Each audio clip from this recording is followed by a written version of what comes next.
এক গরমের দুপুরে এক শিয়াল গভীর জঙ্গলের মধ্যে একা একা ঘুরছিল। সারা সকাল সে মাছ ধরার চেষ্টা করেছিল নদীর ধারে, কিন্তু একটাও মাছ পেল না। তারপর সে বনের ভেতর গর্ত খুঁড়ে কিছু খাবার খুঁজে বের করতে চেষ্টা করলো, কিন্তু তাতেও সফল হলো না। সে একটা পাথরের নিচে গিয়ে খুঁজল, শুকনো পাতার নিচে নাক গুঁজল, এমনকি গাছের গুড়ির ভেতরেও দেখলো যদি কোনো ছোটখাটো খাবার পাওয়া যায়। কিন্তু কিছুই মিলল না।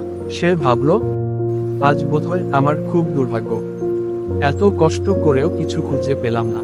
এখন যদি কিছু না খাই, তাহলে আমার শরীরেই আর শক্তি থাকবে না। তার পেট তখন খিদেতে কুকড়ে আসছিল। গরমের মধ্যে ঘোরাঘুরি করে তার শরীর ঘামতে শুরু করলো। খাবারের সন্ধানে যাত্রা তার।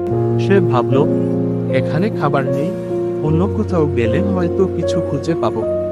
সে জঙ্গলের ভেতর দিয়ে হাঁটতে হাঁটতে একটা পথের ধারে চলে এলো। সেখানে সে দেখলো দূরে একটা ছোট্ট গ্রাম। গ্রামের কাছে একটা সুন্দর সবুজ বাগান, চারদিকে গাছপালা, বড় বড় ফলের গাছ, আর পাখির ডাক শোনা যাচ্ছে। শিয়ালের মনে একটু আশা জাগলো। সে ভাবলো, এখানে যদি কোনো সুস্বাদু ফল পাই, তাহলে খুব ভালো হয়। সে ধীরে ধীরে বাগানের দিকে এগিয়ে গেল। আঙ্গুরের লোক বাগানে ঢুকে সে চারদিকে তাকিয়ে দেখলো কোথাও মাটিতে পড়ে থাকা কোনো ফল আছে কিনা।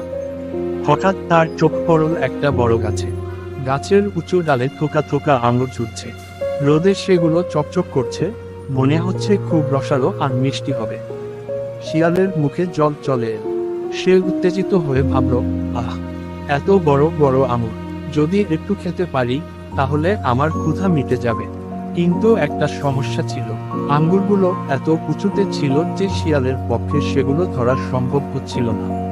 শিয়ালের ব্যর্থ চেষ্টা শিয়াল প্রথমে মাটি থেকে লাফ দিল, কিন্তু তার থাবা আঙ্গুরের ধারে কাছে পৌঁছাতে পারল না। সে একটু পিছিয়ে গেল, তারপর দৌড়ে এসে আবার লাফ দিল, কিন্তু এবারও ব্যর্থ হলো। সে সহজে হাল ছাড়ার পাত্র নয়। সে ভাবল, আর একটু চেষ্টা করি, হয়তো এবার পারবো। সে আবার লাফ দিল, আবার চেষ্টা করলো। অনেকক্ষণ ধরে একইভাবে চেষ্টা করতে করতে তার শরীর ক্লান্ত হয়ে পড়ল, কিন্তু আঙ্গুর তখনও তার ধরা ছোঁয়ার বাইরে রয়ে গেল। অবশেষে হতাশায় অনেক চেষ্টা করেও যখন সে আঙুর পেতে পারল না, তখন তার মেজাজ বিগড়ে গেল। সে কিছুক্ষণ চুপ করে দাঁড়িয়ে থাকলো, তারপর হতাশ হয়ে বলল, আহ, এসব আঙুর নিশ্চয় টক। আমি এমন টক ফল খাই না। এত কষ্ট করে পাওয়ার চেয়ে না পাওয়াই ভালো। এই বলে সে গম্ভীর মুখে বাগান ছেড়ে অন্য কোথাও খাবারের খোঁজে চলে গেল।